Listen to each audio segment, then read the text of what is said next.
I welcome Antonio Trillanes' plan to file a drug smuggling case against me. This is a welcome development. Mas maganda ito dahil sa Korte ng Pilipinas ang pagdinig at hindi sa Korte ng Facebook at utak ng isang trililing sa sundalong kanin. This move will allow us to address these accusations through the proper legal channels, ensuring that the truth will prevail. I hope I have always maintained my innocence, and I am confident that the judicial process will clear my name. It is important to rely on our legal institutions rather than resorting to trial by publicity or baseless allegations. Please bear in mind that this is the similar case that Mr. Trillanes has made a fool out of himself when he presented his alleged evidences against me as a mercenary. I am not surprised who Mr. Trillanes has once again fooled to fund this desperate attempt to peddle this baseless story to the Filipino people. I also look forward to the resolution of the libel cases I filed against him. Yan po ang naging pahayag ni Congressman Pulong Duterte. Okay, dito naman tayo. Di ba napag-usapan natin kanina noong nawala na nga yung security nitong si VP Sara. Nawagan si Senador Ronald Bato sa mga gusto mag-volunteer, bayanihan lang para magbigay ng seguridad, which is tumanggap ng maraming mga pagtugon mula sa ating mga kababayan. Overwhelming ito. Nagbigay din ng pahayag si Senador Robin Hood Padilla and Senador Bongo, and nagpasalamat si VP Sara dito, pero sabi niya hindi naman kinakailangan, no? Kasi kumbaga kasama sa public service is yung pagtatayan ng buhay. Ang gusto lang niya is maging safe yung kanyang pamilya. At ang pinaka-recent ngayon, merong open letter to the Vice President ang 6 Muslim tribes of Davao City. Ay, si Asis Mong pala ng MNLF Davao, nagbigay rin. Sabi niya, if necessary, no, handa rin sila na magbigay ng security. Sabi din naman dito sa 6 Muslim tribes of Davao City, of Davao, ito Dear Vice President Inday Sara Duterte, I am writing to you on behalf of the 6 Muslim tribes of Davao City, namely, paano ito i-pronounce? Iranon. Okay. Iranon, Kagan, Maguindanao, Maranao, Sama, and Tausug. In a gesture of solidarity and support, we have mobilized a dedicated group of volunteers to offer enhanced security services for you and the entire Duterte family. In total, we have assembled 120 volunteers with 20 representatives from each tribe. These volunteers have been thoroughly briefed and have completed an orientation to ensure that they are well prepared for their roles. Their commitment reflects our deep respect and commitment to the safety and well-being of your esteemed office and family.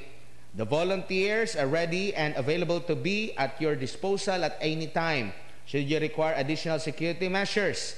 Their readiness to serve stems from a place of unity and respect, as well as a shared commitment to maintaining the safety of those who serve our country with distinction. We hope that this gesture will be seen as a meaningful contribution to your security arrangements, and we remain at your service for any further needs or instructions you may have. Si Jibril Nakan, Deputy Mayor ng Maguindanaoan Tribe. Yes. Ano ang nakikita mong implikasyon nitong panibagong hindi lang itong grupong ito. As a matter of fact, Admar, yung several groups of OFWs, no? Overseas Filipino Workers, nagpadala na sila ng mensahe na willing sila, no, kung kinakailangan lang, no, na magpatak-patak para sa allowance ng mga volunteer security force ng ikalawang Pangulo ng Bansa. Ganun ka, ako maintindihan ko yung sa tribo ng mga Muslim, gawa ng si Inday ay may dugong Muslim, no? si Vice President Sara, at saka lehitimong Mindanaoan yan, taga Mindanao, born and raised in Mindanao. Pero naiyak ako doon sa over 10 million OFWs, they're willing to share, ha?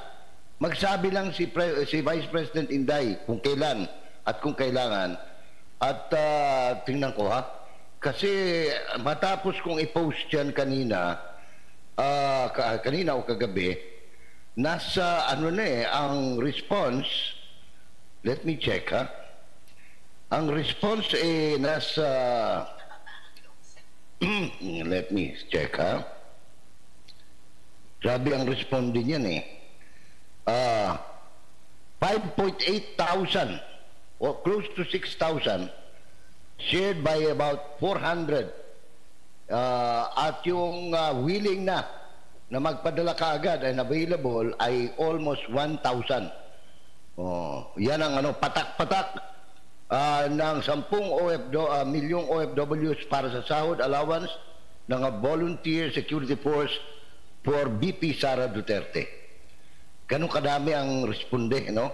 Ganun kamahal. Kaya ako'y nagtataka rito sa mga gumagawa ng kabalbalan, no? Katulad ni Marbil, no? At saka ni Tambaluslos. At saka nito si Torre, no?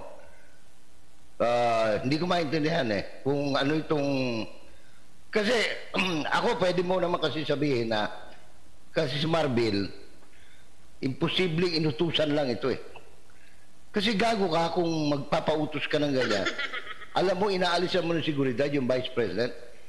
Pag may nangyari sa Vice Presidente, ikaw mastermind yan if there are attempts to assassinate the Vice President. Kasama sa yung pangalan niya sa itinaya niya.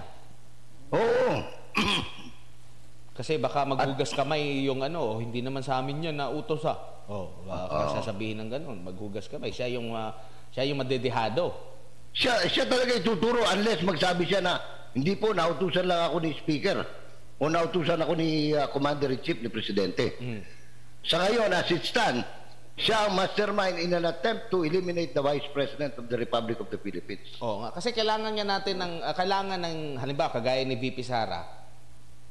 Pero, ang problema dito naman sa mga kritiko, parang inihahambing si VP Sara kay VP Leni. Hindi daw kagaya ni VP Leni, konti lang, bakit daw ganito? Ikaw, Tito J, ano ba, may kaibahan ba? Malaki ba ang kaibahan? O same lang si VP Sara at VP Leni? Maliban sa mas maganda si VP Sara. Yung mga nag-iingay naman na kunyari kritiko, puro bayad lahat yan tingnan mo kung sino-sino yung mga naglalagay sa social media. They are all in the payroll of the Speaker or in the payroll of the President through several agencies and operators, no? Wala naman. Sino ba mga nagsusulat ng ganyan? Sila Coach Jared, sila... Lahat yan, puro yun. Puro mga vlogger ng administrasyon. Huwag mo sabihin na they're doing it for free, Sus Maria Josep, para man tayong pinanganak nung kamakalawa lang. Di ba? Ang problema lang nila, wala naman nakikinig sa kanila. Pinapanood ko yung mga live nila Sipin mo, 60 yung nanonood. Saan ka makakita? Yun nga. Mabuti pa yung makialam mo. Libo-libo nanonood. Okay, speaking of libo-libo, ano bang masasabi ng ating mga kababayan dito? Yan ang gusto ko marinig. Oo, dito tayo. Kasi sa mismong post ng kanina binasa ko yung hindi solve yung ating mga kababayan sa mismong palusot, rason ng sa flood control, no? Marami tayong nanonood, mahigit 2,000 ang nanonood ngayon. Ito, basa-basa muna tayo ng mga komento. Tumahimik na si Marbil ngayon. Sinungaling, sabi ni Gemma Blanca. Ba't hindi kasi sumusunod lang po si Romel sa naging payag ni VP Sara na huwag mo na kailanman babanggitin ang aking pangalan. Gumawa siya ng rason, no? Sumunod lang niya. 75, pinulaut ho namin yung security ni VP kasi kailangan ho namin. Ganun lang. Oo. Ba't po pa isasangkot yung Vice Presidente? Oo, tsaka 'di ba kinunan siya ng statement ng media, hinabol pa siya ng media, hindi na siya nagbanggit. Kasi nga, sinunod lang niya yung sinabi ni BP Sara sa open letter, wag mo nang kailanman gamitin yung pangalan ko. Oo. Hindi man na. Hindi na niya magagamit. Pag ginamit pa niya, talagang masasampal na siya. Baka RM na ang tawag sa kanya, hindi rin Romel. Okay, easy. Huwag kayong masyadong magmura, mapagmahal tayo. Ako matanong lang kita, Admar. Saan ka nakakita ng general na naka-brace? Ngipin. No? Baka... Kasi alam ko yung mga nagbe-brace. Ako nga, bagong bunot, walang brace. Ako pa naman, naka-brace, At least hindi ka naman general. Di ba? Oo, pero ang mapansin ko, at napansin din ng iba kahapon. Ako nagtatanong lang wala akong gustong sabihin. Ay, ba't nag-iiba yung boses mo? Ngungo ako may sipon ako sa Raubo. Ang sabi pa nga, si Marbel, si Romel, nakilala siya dahil dito sa mga nangyayaring ang pangaharas ng mga pulis, pagtanggal ng mga seguridad, hindi lang sa kanya hindi kay VP, kay Senador Bato, kay Senador Bongo, kay PRRD, at sa iba pa, basta ikaw ay konektado, sumusuporta sa mga Duterte, tanggalan ka ng mga pulis escort. Nakilala siya doon. Pero nakilala ba siya? Nilalagay niya sa tapat ng KOJC. Yun 24/7. Yun ang problema. Yung mga bata niya sa HPG, dahil naging HPG director to Oo, nagtataka nga tayo, Region 11 yung yung lugar, tapos nandun yung mga unit ng Region 12. So, ibig sabihin, Region dyan 10, sa Region 12, hindi kayo nangangailangan ng mga pulis? Sobra-sobra yung mga pulis ninyo? Saka isa lang pwede mag-order niyan. Yung PNP chief. Oo. Kaya hindi na siya, wag na siya magmangmangan. Pero ikaw ba, di ba si Bato, nung war on drugs niya, meron siyang Oplan double barrel. Tapos reload, marami mga ganyan. Tapos, di ba sa mga iba pang mga hepe, marami yan silang mga programa na kumbaga parang legacy yan nila. Meron ka bang alam ngayon? Yan naman, Sino kay Marbel? Wala naman programa yung bubong yun. Oplan ang Oplan na alam ko, Oplan panggugulo sa Davao, lalo na sa KOGC compound. Oo. Yan ang programa niya, malinaw yun. Kasi ang mismo mga tao niya nagsasabi, utos ni ni General Marbil, kaya kami nandito Diba, nilapitan niya nila yung mga banateros. Tinanong sila, ba't kayo nandito? Sino nag-utos sa inyo? Nung magkaipit-ipit sinabi na, si Patrolman Marbil ang may utos. Patrolman? Dinidimote mo naman Gayahin mo si BP Sara, wala na talagang ranggo. Sige, hindi ko na yun na kasi pinakabababa Wala naman po pwede pa ibaba doon sa patrol. Mas mababa yung kay BP Sara, wala na talagang ranggo. Kung tutuusin mo talaga, ito, mabuti binanggit mo yan. Sa ilalim ng PNP law, wala namang mga general dapat mga colonel, mga captain. Bakit? Ang ranggo dyan, civilian, because the law says, the National Police is civilian in character. National in scope. Kaya nga yung PNP chief, ang tawag dyan, Director General. Tama. Nagkaroon lang ng internal, binalik nila. Kasi nawawala, gusto nilang, nawawala na kasi sila ng di ba? Kasi pag Director General, iba kasi yung dating ng General, Colonel. Ang Colonel sa PNP dati, Senior Superintendent. Alam mo, kaya lang sila ganyan dahil anong tawag ito? Meron silang military psychological Sa Amerika, walang mga general. Diba? Police superintendent, yung mga ganon. Police supervisor. Wala naman detective. Tama. Walang Kasi ang nabutan ko, yan. Yung lieutenant nila inspector. Nawawala yung yan. Yung lieutenant nila, inspector, senior inspector, chief inspector yung major, yung lieutenant colonel is superintendent, senior superintendent, chief superintendent, deputy director general, yung 3-star. Tama nga pala, So yun pala. Yan talagang yan ang nasa batas. Binalik lang nila, hindi ko alam kung... Kasi di ba sa PC, maintindihan mo sa PC, yan yung kanilang ranggo, itong pang-military, di ba? Sa PC. Tapos, nung nagkaroon ng anong tawag nun? Yung local government code, tama Hindi, ba? yung PNP code mismo. PNP code, yun na yung kaya binago. Binago. Okay. Tama. Tapos ewan ko kung saan anong basis ng pagbabalik nila sa mga ranggo nilang militar. Kasi yun nga yung, sa akin yun yung tingin nila baka nakaka-degrade sa kanila. Pero yung ang nananatili ay itong Bureau of Fire and BJMP. Yes. Nananatili pa rin sila sa mga ganyan. Okay, sabi ni Meng Banjola from Region 12 ako. Giliver. Bisaya sa Atay, liver. So, ano ba, Meng, dyan ba sa Region 12, okay na kayo? Sobra-sobra ba yung police nyo? Kasi kailangan ng Region 11? Marami dyan. Di ba yung lumusog dyan galing sa Region 12, Region 10? Kaya hindi uro pagaling yun. Oo, Region 12. Tapos ito pa, di ba nabanggit mo, dapat civilian in nature, civilian sila.